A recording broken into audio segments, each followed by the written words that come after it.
আসসালামু আলাইকুম। আজকে বাংলাদেশের শিক্ষা বা এডুকেশন সিস্টেম নিয়ে একটু কথা বলতে চাই।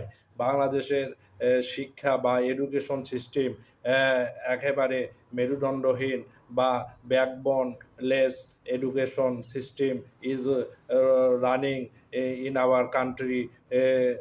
তো আমাদের দেশে যে এডুকেশন সিস্টেমটা চালু আছে সেটা একবারে মেরুদণ্ডহীন, যার কোনো ফলাফল আমরা পাচ্ছি না, বর্তমানে তো পাচ্ছি না। এবং আগামী এক প্রজন্ম এখন যদি আমাদের এডুকেশন সিস্টেমকে যদি ঢালাওভাবে যুগ উপযোগী এবং বৈজ্ঞানিক ব্যবস্থা মাধ্যমে একটি যুগ উপযোগী শিক্ষা ব্যবস্থা চালু না করা যায়, তাহলে আমরা আগামী এক প্রজন্ম তো এর জন্য ভোগবই। যে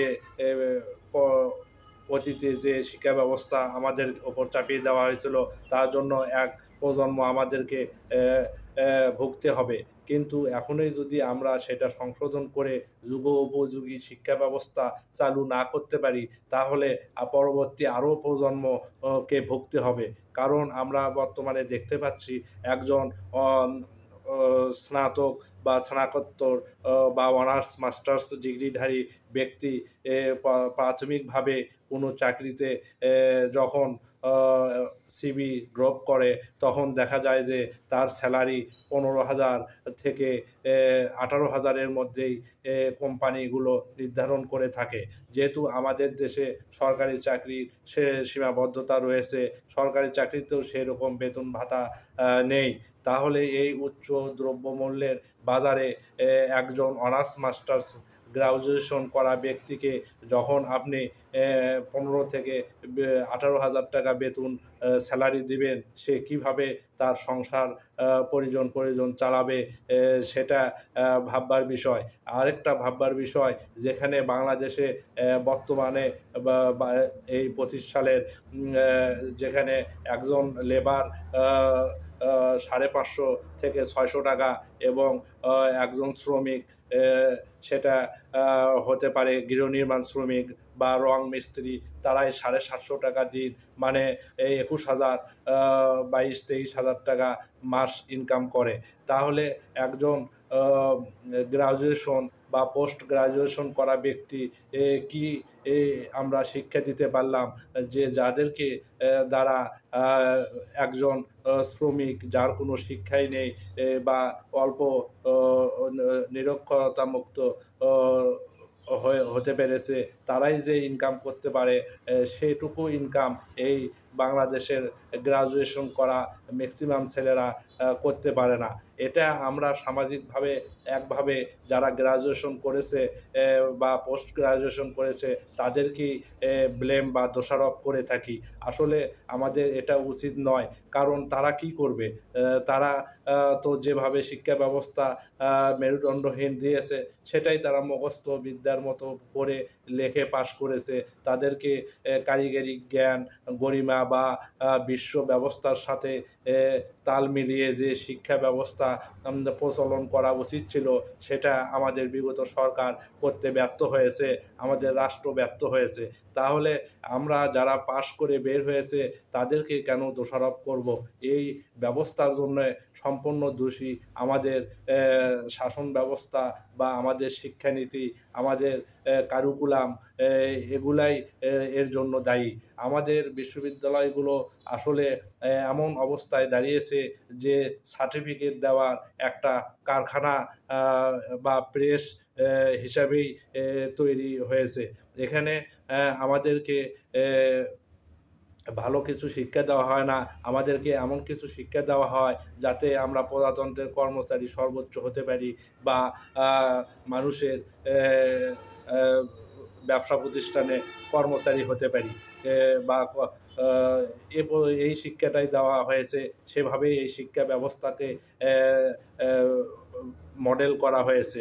আসলে শিক্ষা ব্যবস্থার মাধ্যমে যে একটি জাতি উন্নতির শিখরে পৌঁছতে পারে, সেরকম শিক্ষা ব্যবস্থা আমাদের দেশে প্রচলিত নেই এবং কখনো ছিলও না। এই জন্য আমাদেরকে অবশ্যই ভাবতে হবে যে এই শিক্ষা ব্যবস্থা দিয়ে আমাদের জাতির নীতি নৈতিকতা পরিবর্তন করা সম্ভব নয়। আমরা অনেকে দেখতে পাই যে বিসিএসে ভালো রেজাল্ট করার পরও তারা ঘুষ, দুর্নীতি, অন্যায়, অবিচার, জুলুম, নির্যাতনের সাথে জড়িত হয়ে যাচ্ছে। তাহলে যারা মেধাবী তারা বিসিএস পেয়েছে, তাহলে তাদের মেধার কী মূল্য থাকলো?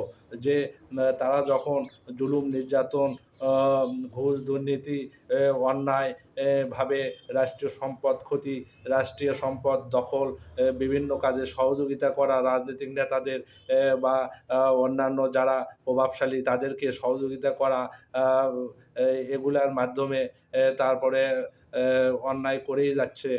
তো এই ধরনের শিক্ষা ব্যবস্থা দিয়ে আমরা জাতির কি উন্নতি করতে পারবো?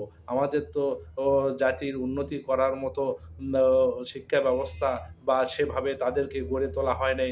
মানসিকভাবে তাদেরকে এমনভাবে গড়ে তোলা হয়েছে যে তোমরা আম আ পাশ করবে এবং এই প্রেস থেকে বিভিন্ন বিশ্ববিদ্যালয় প্রেস থেকে তোমরা একটা ভালো সার্টিফিকেট অর্জন করবে এবং মুখস্থ বিদ্যার মাধ্যমে বিসিএস বা অন্যান্য চাকরি এর উচ্চ পদে যাবে এবং টাকা কামানোর একজন মেশিন রূপান্তরিত হবে, যা পরবর্তীতে পরিবার এবং নিজেরই কাজে ব্যবহার করবে। কিন্তু তারা কখনোই এই রাষ্ট্রকে উন্নত করা, রাষ্ট্রের পরিবর্তন সাধন করা, রাষ্ট্রের যারা নিম্ন পর্যায়ে আছে তাদেরকে উন্নতি সাধন করা, যারা রাষ্ট্র তে বেকার আছে তাদের বেকার সমস্যার সমাধান করা বা রেমিটেন্স আনার জন্য বিদেশে শ্রমিক পাঠানো, এগুলা কোনো কাজই তারা করে না।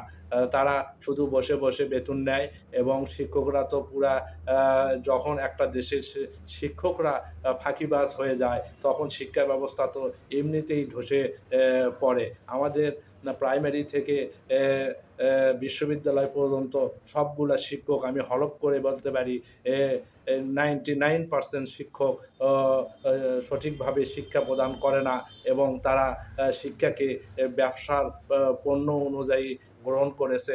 এইভাবে যদি চলতে থাকে তাহলে আমাদেরকে প্রজন্মের পর প্রজন্ম ভুগতে হবে।